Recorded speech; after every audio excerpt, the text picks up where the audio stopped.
Praise the Lord. प्रियो, वचन में जाने से पहले हम कुछ बातों को समझें कि प्रभु यीशु मसीह जब भी कोई चंगाई देते थे या कोई चमत्कार करते थे, तो उस समय क्या लोगों का भरोसा इतना मजबूत होता था? क्या लोग जब प्रभु के पास आते थे तो क्या वो अपनी इच्छा को लेके आते थे या वो प्रभु की इच्छा पे अपने जीवन को छोड़ते थे? अगर हम मत्ती रचित सुसमाचार 8 अध्याय पढ़ेंगे तो उसमें जब एक कोढ़ी प्रभु यीशु मसीह के पास आता है तो वो ये नहीं बोलता है कि मुझे अच्छा कर दे, मुझे अच्छा कर दे, लेकिन पहले उसने आके प्रभु को क्या किया? प्रणाम किया और क्या बोला? हे प्रभु, यदि तू चाहे तो मुझे शुद्ध कर सकता है या चंगाई दे सकता है। क्या इस समय हम प्रभु की इच्छा को सोचते हैं कि हम प्रभु की इच्छा को पूरी कर रहे हैं कि अपनी ही इच्छा को पूरी करने में लगे हैं? उस कोढ़ी से हम कुछ सीख सकते हैं। और उसी समय यीशु ने क्या कहा? तीसरे पद में लिखा है, यीशु ने हाथ बढ़ाकर उसे छुआ और कहा, मैं चाहता हूँ तू शुद्ध हो जा।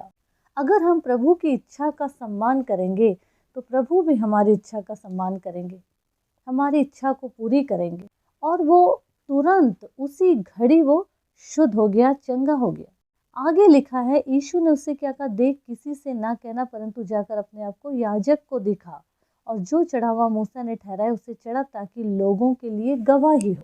आज ये क्यों कहा गया है ये शब्द कि जाके इस अपने आप को याजक को दिखा? मतलब जाकर प्रभु के भवन में गवाही देना है, प्रभु के कार्य की बड़ाई करना है, तारीफ करना है, जिसे गवाही कहा जाता है। तो धन्यवादित भेंट के रूप में हम प्रभु के नाम से अर्पण कर सकते हैं।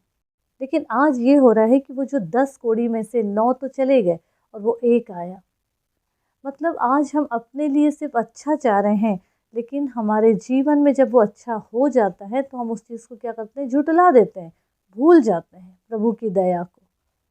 यही वजह है कि आगे आने वाले समय में जब हमारे ऊपर दुख मुसीबत आता है तो हम और दुख उठाते चले जाते हैं, उससे छुटकारा नहीं पाते।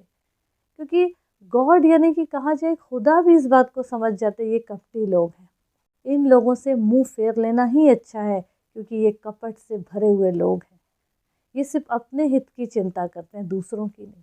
तो इसीलिए हमको ये समझना है कि जब हम प्रभु के पास आते हैं तो अपनी अपनी नहीं बोलना है, उसकी इच्छाओं का कद्र करना है। हमें ये समझना है कि उसकी क्या चाहत है, वो क्या चाहते हैं, फिर अपने बातों को रखना है। प्रभु का हर बात के लिए धन्यवाद हो प्रियो, और अपने जीवन को हर पल प्रभु के साथ बनाए रखिए, प्रभु के संग और साथ आगे बढ़िए, प्रभु की महिमा के योग्य फल लाइए और हमेशा उस पर भरोसा करिए और उसकी इच्छा का सम्मान करते हुए आगे बढ़िए, ताकि हमारे जीवन से प्रभु की महिमा हो, प्रभु का नाम ऊंचा किया जाए।